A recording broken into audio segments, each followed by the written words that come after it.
Hey everybody, welcome back. It's another exciting episode of the Stash Report from the Stash Project. Today is July 8th, 2019, and just a small show for you this week. Just a few things that have begun to trickle in for the month of July. So, we actually have a domestic release this week, as well as a few things on the international side of things, so plowing right along into it. Your domestic kit release for this week, not a big surprise if you watched our July video, because we already talked about this being in the shipping process, is this. The Salvino's JR 1980 Nashville winner, Richard Petty Monte Carlo.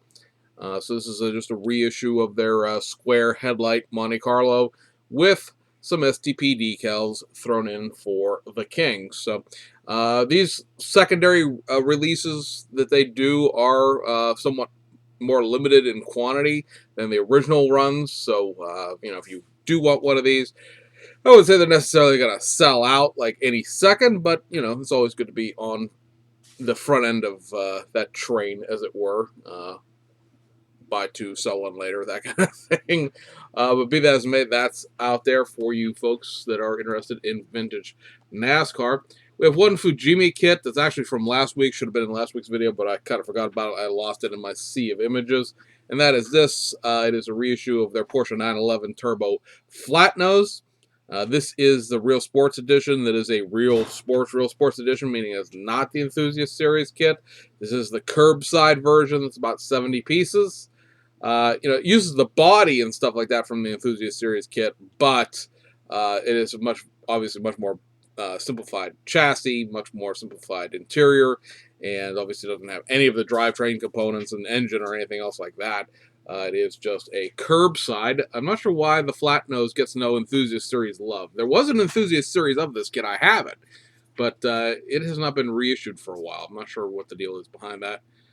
Perhaps there's something specific to it that doesn't exist anymore, or it needs to be repaired, or maybe they just don't think it would sell. I don't know, but be that as it may, that's back out. A couple placeholders from Aoshima, just some restocks.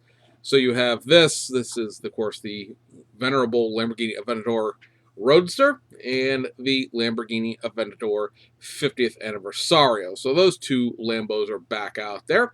And then we have a couple kits from Hasegawa that are reissues. One hasn't been seen for a while, and the other one is a modified decal. First one up is this. It is the Mitsubishi Lancer Evo 3 from the 1996 Swedish Rally. This is the winning vehicle for that rally. So, it's a pretty much, you guys ought to know by now what you're getting in these Hasegawa rally kits, being that they are reissues. They're just sort of plowing through every various version of the kit that they have had liveries for, reproducing the decals. I'd like to introduce everyone to look over here. Over here. There we go. To our new shop cat, Cooper. Cooper is a lilac point Siamese. He is 13 weeks old. And, all the precociousness one would expect with a new kitten in the joint. So, he just decided to come running by the house, running by the desk here, trailing something. I don't know what it was. Hopefully it wasn't a piece of something I needed.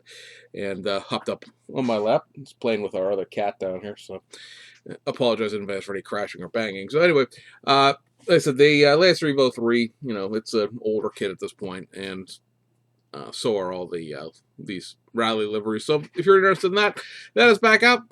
And then the other kit that is out this week from Hasegawa, these are July releases, is this. It is the Diesel Kiki liveried Nissan Skyline GTSR R31 from the 1988 Japanese Touring Car Championship Series.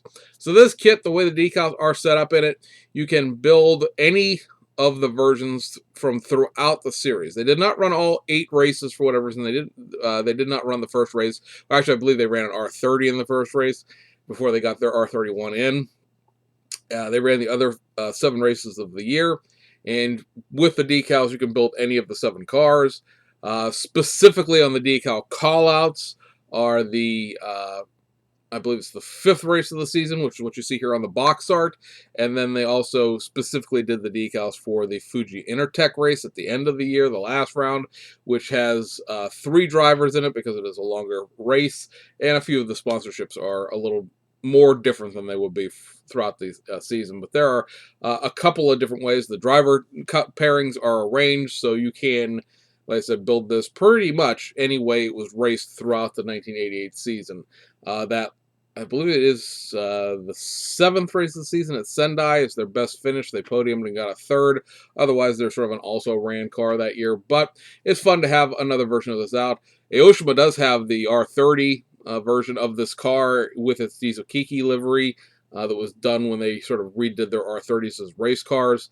They took the old motorized kits and put a new interior into them to make they're legitimately like a full race car interior. It is still the basic simplified chassis as far as that goes, but there's sort of a mixture of new parts and old parts. Those kits haven't been reissued, I don't think, in something like 15 years, maybe 18 years at this point. They did 4 of them. Be interesting to see if they at some point decide to bring those back out. I mean, licensing probably would be the biggest issue. In remaking the liveries, because there was one for Leighton House, there was a Diesel Kiki version, there's, like I said, a couple other ones. Um, you know, it almost seems like it would be a no-brainer to do that, to sort of pick up with the vintage race car thing that Hasegawa has going on. Plus, of course, all the stuff from BMAX and whatnot with the steering coming out and all that. But we'll see where that goes if they decide to do that. Like I said, the kits aren't too terribly bad. I mean, they're old based. Anybody who has an Aoshima R30 knows what those kits are about. But like I said, they've replaced the interiors in them with an actual like tub with a roll cage. It's an actual race interior. Like I said, they're not too terribly bad at kits. I was wondering why my computer was came down here today, and I noticed that there are little kitten footprints all over my keyboard. So that's why I was on, because somebody walked on it and turned it on. So I'm gonna make sure I remind myself to put the lid down when I'm not here with my computer. So anyway, guys, that is it. Like I said, it's a short week. There are no announcements this week. We're still working through the Shizuoka stuff for most companies that are in Japan, and we have the releases, going into September at this point from everybody. So probably won't be any more, release news till the end of the month, and now we're just sort of hanging out, waiting for them to release the kits this month. So hope you enjoyed it. Wraps this one up, and we'll see you guys on the other side.